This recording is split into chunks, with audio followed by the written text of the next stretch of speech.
This is Kadima Gardens, Pam's Entertaining. It's the 31st. Nice to see you all here, and I'm sure we're in for a lovely treat. And welcome to you, Pam. Nice to see you. It's the 1st of May, 2011. Thank you. I have to cheers everybody up on this lousy day. Anybody here who would like to sing 2 lines?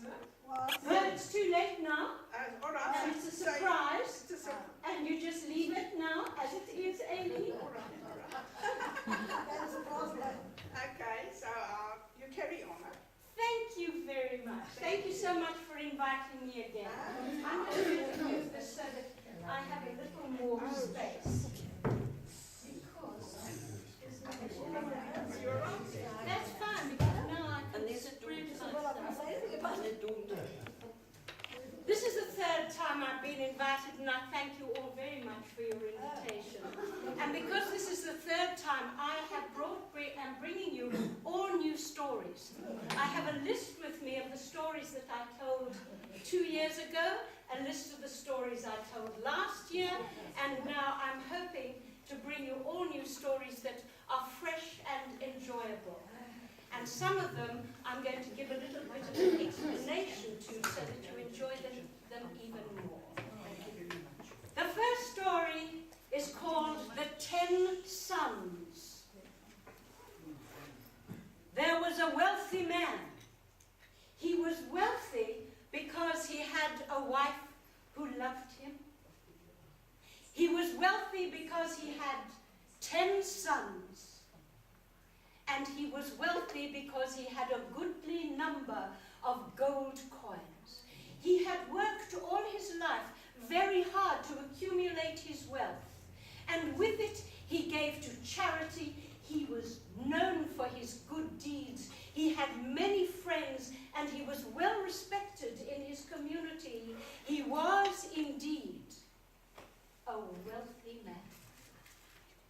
One day he called his 10 sons to him, and he said, "My sons, the time will come fairly soon where I wish to give you your inheritance. I do not wish you to have your inheritance when I am dead. Each of you, my 10 sons, will receive 100 gold coins, and you may do with them what you will." And a few years went by, and the old man called his sons to him again and said, "The time has come for you to get your inheritance from me." Now, business has not been so successful these last 2 or 3 years, and my health has needed a little bit of money. Getting older costs. And so each of you will receive 100 gold coins, but one of you must be content with only 10 gold coins. Which one of you will be content with just 10 gold coins? And with those 10 gold coins, I must say, will come the friendship of my 10 best friends. And he looked at his eldest son, and his eldest son looked down and shook his head. And the other boys looked at one another, and they giggled and they laughed and they shook their heads. Or they shook their hand. Except his youngest son, the son of his old age, his youngest son, who ran to him and said, "Father, I will be more than content to inherit 10 gold coins. I respect and honor you, and whatever I get, my love for you will always be solid." And very soon after that, the old man died. And the 9 sons spent their money hither and thither and hither and thither, but the youngest son with his 10 gold coins went to knock on the doors of his father's 10 best friends. And he invited each of them to a fine dinner. And when they all arrived, there was food spread out at a beautifully laid table with wine and colours and fish. And he said, "Come, sit. Let us remember my father, celebrate his life and all the joy he brought us over the years." And the old men had a wonderful evening. They remembered songs and stories and anecdotes and jokes. They had a splendid evening. And near the end of the evening, they turned to the young man and they said, "Now, you have certainly honored your father, but what are you going to do now? What is your future, young man?" And he said, "Well, I have nothing, and I shall wander far from here and seek my fortune elsewhere." And the old men got together, and they said, "Such a fine young man, so much like his father, such a role model to our children and the young people. Let us keep him within the community to help build the community. We cannot afford to lose this young man." And they looked in their pockets, and what little money they had, they put on the table, and they pushed it towards him, and they invited him, please, to stay within the community because he was so much like his father, and he would build the community. And he did. And he married. And he had children. And this is what he taught them: that friendship is far more precious than gold.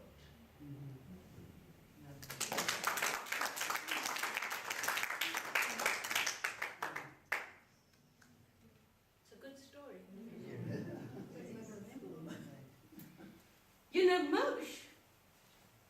Moshe was in London, and he had done some wonderful things for the English community. That the Queen invited him to be a knight. She was going to knight him.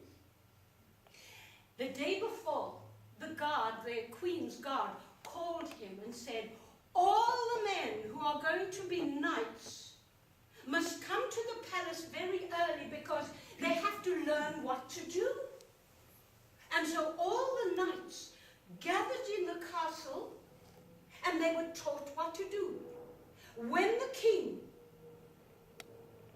tapped the right shoulder of each knight, he was taught to say a whole lot of Latin.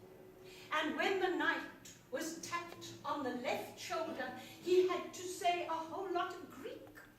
So there was Latin for the one shoulder and Greek for the other shoulder.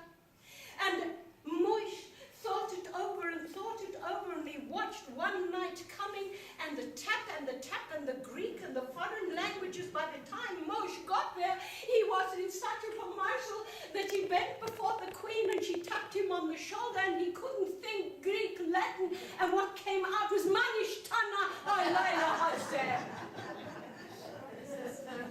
And the Queen turned to her emissary, and she said, "Oh, why is this night different from all?"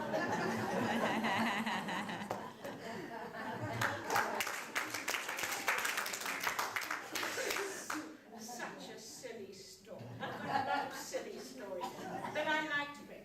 Now, I'm going to tell you a story that happened not very long ago about a prince, and his name was William, and he met a young woman whose name was...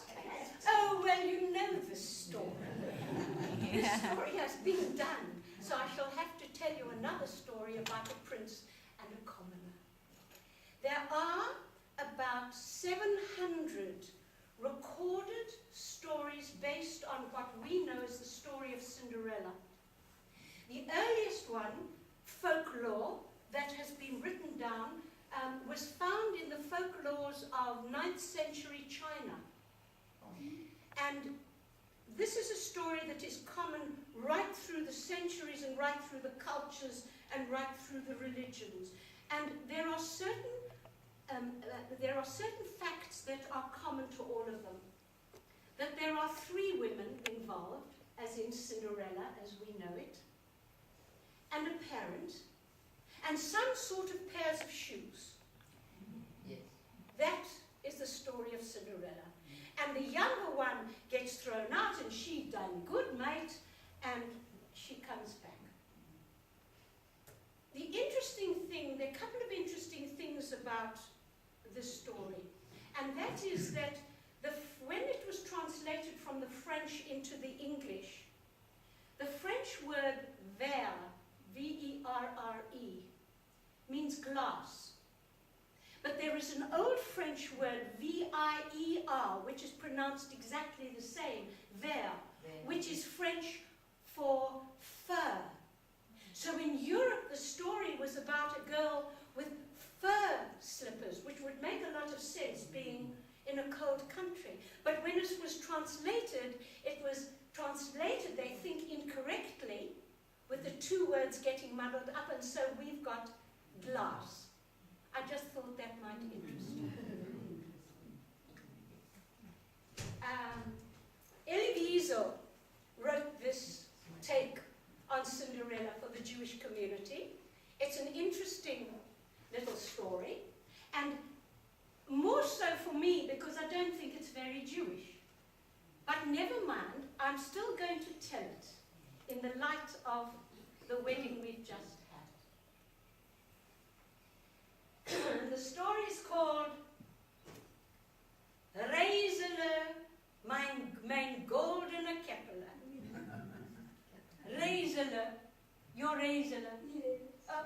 This is called Reisele, mein goldene Käppele. Or, as Elie Wiesel presented it as, the red leather shoes. Rose was a happy child, and when she danced and sang, her cheeks became flushed, and so everyone knew her as Rosy Red. She lived with her father and her grandmother, and her grandmother always called her Reisele, mein goldene Käppele. Now, when Rosy Red was 1 year old, her father gave her a pair of red leather slippers, red leather shoes. And as she grew, the red leather shoes grew with her. They were always sparkling clean. They always fitted her, and she never really stopped to wonder why all her other shoes became too tight and uncomfortable, and she discarded them. But these red leather shoes somehow grew with her, for they were magic shoes. Grandmother used to teach her everything she knew. When they went to cut wood in the forest for the fire, there was a song especially for that. When they took their bucket and lowered it into the well for water, there was a song for that. Song for how you grew flowers in the garden. Song for how you baked the bread. She taught her about the stars, the moon. She taught her everything she knew, and everything had a song attached to it. And so the years went by, and Rosy Red Reisele was a happy young person. And so the time passed. And as a young woman, one day she came home from a walk in the forest. And there, as she entered, she saw 3 women standing in her home. And she said, "Who are you?" And the eldest of the women said, "I am your new stepmother, and these are your 2 new stepsisters, and we are now a family." And Rosy Red said, "But I didn't know anything about this, and where is my grandmother?" And they said, "Oh, that old woman. Oh, well, now we're a proper family, and this is quite a small cottage, and we're quite a big family, and there's really not enough room." And so I sent her packing, and she was quite happy to go. And she ran to her father, and she said, "Father, who are these 3 women that you brought into the house?" And he said, "Oh, Reisele, Reisele, I have been so lonely all these years. This is my new wife, and I'm sure that your 2 new sisters will be very good to you. So have a happy life." And she wondered why he didn't